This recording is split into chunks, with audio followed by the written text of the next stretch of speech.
How's it going, everybody? Welcome back to Vora Motors. I'm AJ Hart, here today with another guide to maintain your ride. For today's video, I'm going to go ahead and go over the Cruiser and the Touring and walk with you all through on how to tune the brakes on those scooters. There's nothing too difficult. It's a disc brake on the Cruiser and a drum brake on the Touring. But I know that sometimes it can be a little bit complicated as to how to actually tune those brakes, and I know that even me myself, it took me a couple of weeks before I really understood what tuning the brakes really kind of meant and how to do it. So I'm going to go ahead and take one of our Cruisers that's got some busted up brakes and take you all through how to tune those brakes and get it all set up so that those brakes will be ready for a ride. And then I'm going to jump over to a Touring that also has some brakes that need adjusted and walk over how to adjust those ones. It's a pretty easy video today. Let's just go ahead and jump right into it. Now let's start off with the Cruiser disc brakes. If I just spin the wheel, I'm noticing that it catches really easily, and that means that the whole brake needs to be remounted. If you look in here, you can see that the brake unit is actually grinding against the metal of the tire on the inside here. And that's not all. If you actually come back around to the front and you look closer into the disc brakes, you'll see that the disc itself is grinding against the brake pads. Again, this is really bad. So I'm going to go ahead and loosen the mounting screws, which are located on the top and the bottom of the brake unit, so that I can pull this brake unit away from the wheel and then realign the disc brake. Just grab a small Allen wrench and loosen that up a little bit. We're not removing these screws completely, we're just loosening them so that we have a little bit of wiggle room with the brake unit itself. Once I see that I've got some nice wiggle, I'm going to pull it away from the wheel, and then I'm going to go ahead and get a little bit closer. Now the best tactic you can use to realign the brake is just keep spinning the wheel while you move the brake unit a little bit left and right. The goal is to set it up so that the disc brake can spin freely without rubbing against the brakes.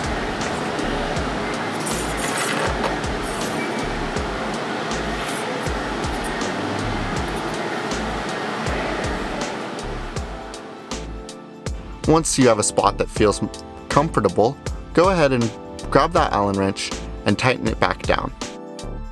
Not all the way, just enough that it sits securely.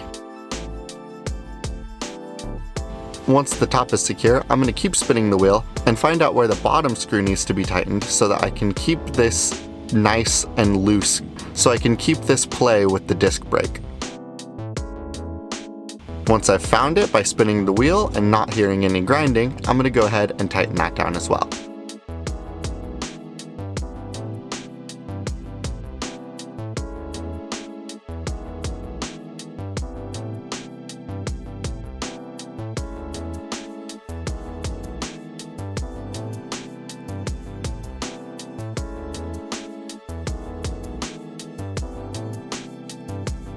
And there we go. Now our wheel can spin freely, which is one step closer towards having a really nice brake. Now another issue we're having is if I actually spin the wheel and go to grab the brake, it's not stopping the wheel at all, which means that this brake line itself needs to be tightened. So I'm going to come to the arm of the brake unit and loosen this screw up here. This is essentially making it so that the brake is letting go of the brake line. Now I'm going to go ahead and grab the brake line and pull it down a little bit. What I'm doing is readjusting where the brake unit grabs on the brake line. I'm going to go ahead and tighten that screw down, and now if I spin the wheel, I notice that squeezing the brake does make the wheel stop, which is awesome. That's exactly what I'm looking for. But the job can't stop here. Let's say that you go up and start squeezing the brake, and as you squeeze it, you realize that you can still spin the wheel. What you need to do is readjust how tight the brake is being squeezed. If you come to this brake unit, you'll see this black screw here. It also has this little black fastener. If you move this screw and start twisting it so that it comes away from the brake unit, you're actually going to end up making this brake a little bit tighter, which is what we need right now. So we're going to go ahead and loosen this out and then spin this fastener all the way down. What you've essentially done is made it so that the arm is already pulling the brake unit a little bit. Now if I spin this wheel and squeeze this brake, you'll see that it locks way faster. And more importantly, it actually locks the wheel so that I can't just push it to spin it. Now let's say that you lock this up a little bit too tight, and it locks the wheel up almost immediately when you squeeze the brake. This is a really easy fix. All you're going to do is loosen this fastener, and then bring this larger screw back in a little bit, essentially loosening the grip that the brake unit has. Now if you spin the wheel and grab the brake, you'll notice that it stops at a much more reasonable space. You can actually do this same little adjustment up top with the brake unit. It has the same screw and fastener setup. So if you screw it away from the brake unit, it's going to make the brake a little bit tighter. Again, you would secure that with this little fastener.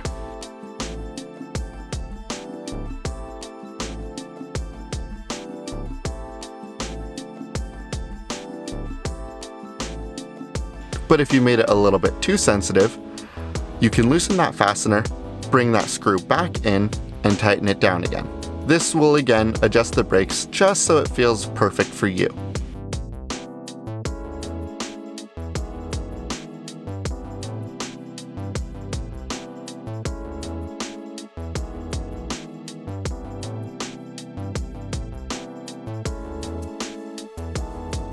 And that, my friends, is a well-calibrated brake. Not too tight, not too loose, and most importantly, locks up when you need it to.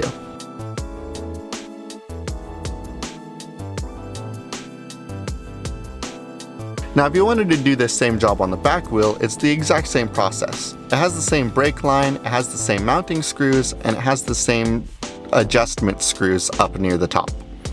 It even has the same handlebar system. So if you need to do this job on the back, you can follow this same guide that I use for the front. Now let's move on to the turning. The turning has a drum brake, which means that there's a lot less adjustments really necessary. If you're squeezing the brake and you notice that it can still spin pretty freely, you're actually just gonna tighten this screw right here. It's really that easy. Just keep screwing that in, and as you squeeze the brake, you'll notice it feels a lot tighter. Now you can adjust it with this one simple screw back here, or you can come back up to the handlebars and adjust how sensitive the brake feels the exact same way you would adjust the brake on the Cruiser. Grab this larger screw and you can twist that out and lock it down with this little fastener. The same rules still apply. The further out this screw is from the brake unit, the tighter the lock is going to feel, and the closer it is to the brake unit, the looser it's going to feel. Now before we move on, I want to talk about one quick issue that you can fix on your turning. We actually had somebody send their scooter back into us because they said that the brake wasn't working. This is because the brake line itself popped out of the correct housing. In order to fix that, what you're going to do is loosen up the screw on the end and then try to get this brake line over this housing and brought back down over it, putting the brake line through this little groove. I find that the best tactic to use is to grab the spring, pull it down just a little bit, and then bring the brake line down and over this housing. You're trying to get that brake line down through that notch right there. And there you have it. That's how you tune the brakes on our Cruiser and our Touring. Like I said, nothing too complicated, but especially for the Cruiser, there's a lot of little things that you kind of got to understand and know which way they turn and all that mumbo jumbo. So, with that being said, we're going to go ahead and leave the video here today. As always, thank you all so much for watching.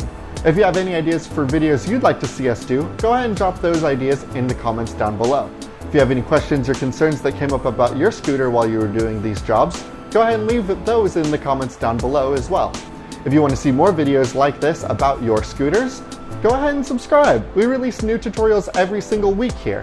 Thank you all so much for watching. I hope that this helps, and I hope you enjoy your ride.